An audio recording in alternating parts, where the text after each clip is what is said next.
Assalamualaikum warahmatullahi wabarakatuh. Kami dari kelompok 5 akan mempresentasikan mengenai rancangan teknis untuk sistem pengelolaan air sisa AC untuk penyiraman tanaman. Next. Di mana anggota kelompok 5 sendiri itu ada saya sendiri, Ale Izra Ramadhani, kemudian ada M. Akbar Latif, kemudian ada Rizkia Dwi Atika. Yang dibahas pada materi kali ini adalah latar belakang, permasalahannya, pemakaian, siapa yang memakai sistem ini, kemudian ada aktivitas, model FSM, rangkaian plus Arduino, dan yang terakhir adalah bill of material.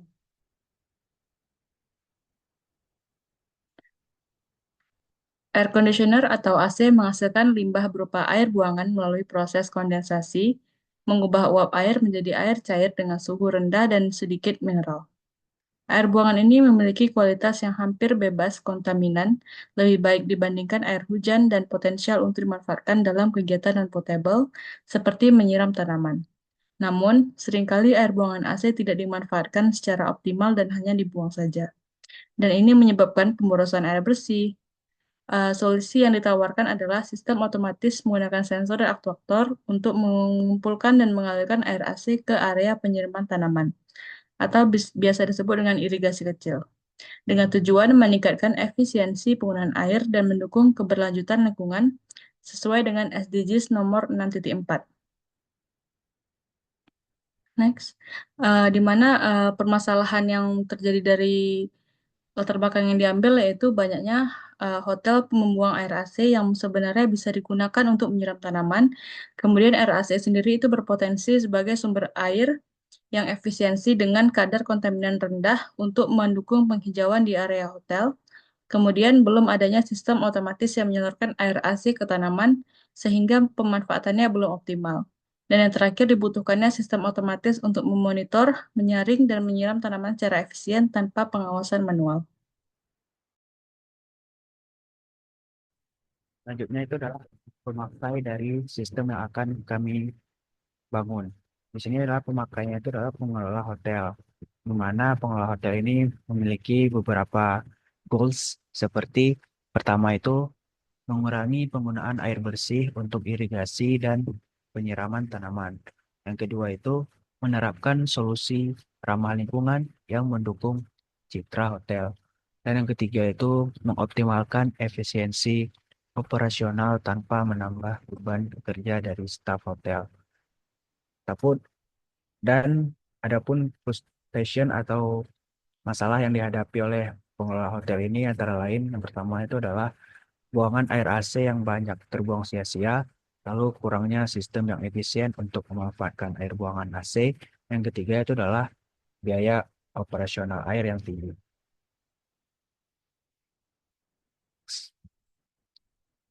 Adapun aktivitas dari pengguna sistem ini itu ada dua. Yang pertama itu memantau ketersediaan air melalui indikator LED. Yang kedua itu mengatur jadwal penyiraman otomatis. Lalu kita akan masuk ke dalam model FSM, yaitu Finite State Machine. Sini ada pompa air dan LED indikator yang merupakan output dari sistem kami. Kita akan bahas satu persatu. Yang pertama itu adalah pompa air. Sini adalah menunjukkan beberapa kondisi dari pompa air. Pertama, jika kelembaban tanah itu kering dan air dari penampungannya itu penuh, maka kondisi awal pompa air itu yang awalnya mati itu akan berubah menjadi hidup. Karena output itu adalah menghidupkan pompa air.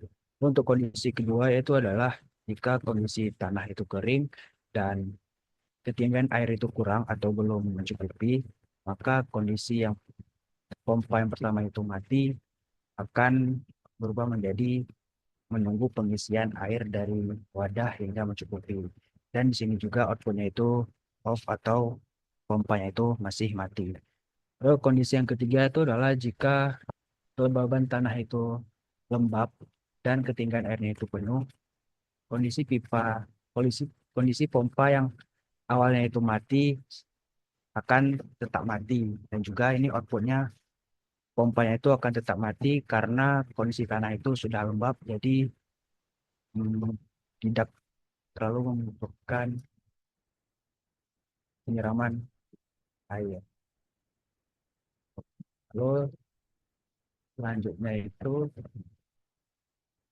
kondisi yang dimana kondisi tanahnya itu lembab dan ketinggian airnya itu kurang. Nah, kalau itu kondisi awal dan akhir pompa itu akan tetap mati karena kondisi tanahnya itu sudah lembab dan walaupun airnya itu masih kurang karena tanah sudah lembab maka pompa tidak perlu dihidupkan. Lalu kita akan membahas untuk output yang kedua yaitu LED indikator. Di sini juga ada beberapa kondisi. Pertama, jika tanahnya itu kering dan ketinggian airnya itu penuh, maka LED yang awalnya merah itu akan berubah menjadi warna hijau yang menandakan bahwa air sudah mencukupi. Yang mana outputnya ini adalah menghidupkan pompa air. Lalu untuk kondisi kedua, jika tanahnya itu kering dan ketinggian airnya itu kurang, maka LED yang semulanya merah akan tetap merah dan outputnya itu adalah pompanya itu tidak akan dihidupkan karena ini menunggu airnya itu cukup terlebih dahulu. Lalu untuk kondisi ketiga, jika tanahnya itu lembab dan ketinggiannya airnya itu penuh, maka kondisi LED yang awalnya merah akan berubah menjadi hijau yang menandakan air itu penuh. Namun di sini untuk outputnya itu adalah pompa airnya itu tetap mati karena kondisi tanahnya itu masih lembab. Untuk kondisi yang terakhir yaitu jika kelembaban tanahnya itu lembab dan airnya itu kurang, LED yang sebelumnya merah tetap jadi merah karena airnya masih kurang dan untuk outputnya itu adalah pompanya itu akan tetap mati karena kondisi tanah itu sudah lembab. Next. Selanjutnya dari pembahasan sebelumnya ini kita akan melihat bagaimana gambaran sederhana dari sistem kami. Kita akan mulai dari state atau bagian yang sebelah kiri yang merah, karena ini merupakan kondisi awal dari sistem. Dalam kondisi ini, LED yang menyala itu LED berwarna merah dan pompanya itu dalam keadaan mati. Kondisi ini kondisi ini itu akan terus berulang selama tidak ada perubahan input dari sensor-sensor yang telah diletakkan baik di wadah maupun di tanah. Dan jika ada perubahan dari input tersebut, maka state merah ini akan bertransisi ke state berwarna state hijau. Mana di state hijau ini kondisinya itu adalah LED warna hijau itu dan pompa itu hidup untuk mengalirkan air. Dan kondisi ini juga akan terus hidup selama selama tanah itu masih membutuhkan air. Dan jika itu penuh, maka hijau ini akan melalui karena ini merupakan kondisi awal sistem dan kondisi LED itu adalah darah dan kita itu melakukan.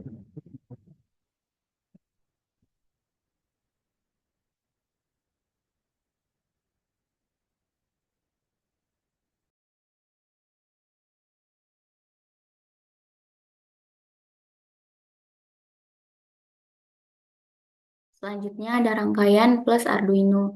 Jadi ada beberapa komponen yang digunakan pada sistem kami. Yang pertama itu menggunakan Arduino sebagai microcontroller yang berfungsi sebagai otak dari sistem ini. Arduino ini akan menerima data dari sensor-sensor dan mengolahnya sesuai dengan logika program yang telah dibuat.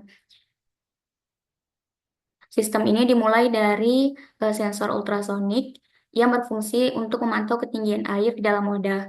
Sensor ini akan terus mengukur jarak antara permukaan air dengan sensor dan mengirimkan data ini ke microcontroller Arduino Uno. Jika Arduino ini mendeteksi bahwa air di dalam wadah sudah mencapai ketinggian tertentu, maka Arduino akan memberikan perintah kepada LED untuk mengaktifkan LED indikator. LED ini akan menyala untuk memberitahu kepada pengguna bahwa air di dalam wadah sudah siap untuk digunakan dalam menyiram tanaman. Sistem ini juga dilengkapi dengan sensor kelembaban tanah yang akan ditempatkan di area tanaman. Sensor ini akan mengukur kadar kelembaban di sekitar tanaman. Jika sensor ini akan mendeteksi bahwa tanah kering atau eh, lembab, maka sensor akan mengirimkan sinyal ke Arduino. Setelah menerima sinyal dari sensor kelembaban tanah, Arduino akan mengaktifkan pompa air. Pompa ini dihubungkan ke Arduino melalui sebuah relay. Relay ini berfungsi sebagai saklar yang mengendalikan pompa air untuk membutuhkan daya listrik yang lebih besar daripada yang didapat di mikrokontroler. Ketika Arduino memberikan perintah, relay akan aktif dan menghidupkan pompa air.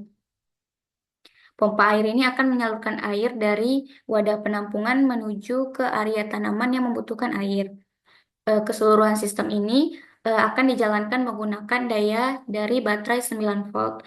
Baterai ini memberikan sumber listrik sehingga sistem ini dapat beroperasi tanpa perlu dihubungkan ke sumber listrik eksternal.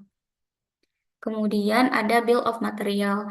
Alat dan bahan yang digunakan pada sistem ini yang pertama Arduino Uno, jumlahnya 1, harganya 115.000. Yang kedua ada sensor ultrasonic CSR04, jumlah 1, harganya 20.000. Kemudian yang ketiga ada sensor kelembaban tanah, jumlahnya 1 dengan harga 20.000. Kemudian yang keempat ada pompa air, jumlahnya 1 dan harganya 30.000. Yang kelima ada kabel jumper, jumlahnya 2 set, harganya 30.000. Kemudian yang keenam ada selang, jumlahnya 1 meter, harganya 20.000. Yang ketujuh ada LED, jumlahnya 1, harganya 2.000. Kedelapan ada relay, jumlahnya 1, dan harganya 30.000. Kemudian yang terakhir ada wadah penampungan, jumlahnya 1, dan harganya 10.000. Total dari semua alat dan bahan yang digunakan pada sistem ini yaitu sebesar 277.000. Sekian presentasi dari kelompok kami. Mohon maaf apabila ada kata-kata yang salah. Kami akhiri. Assalamualaikum warahmatullahi wabarakatuh.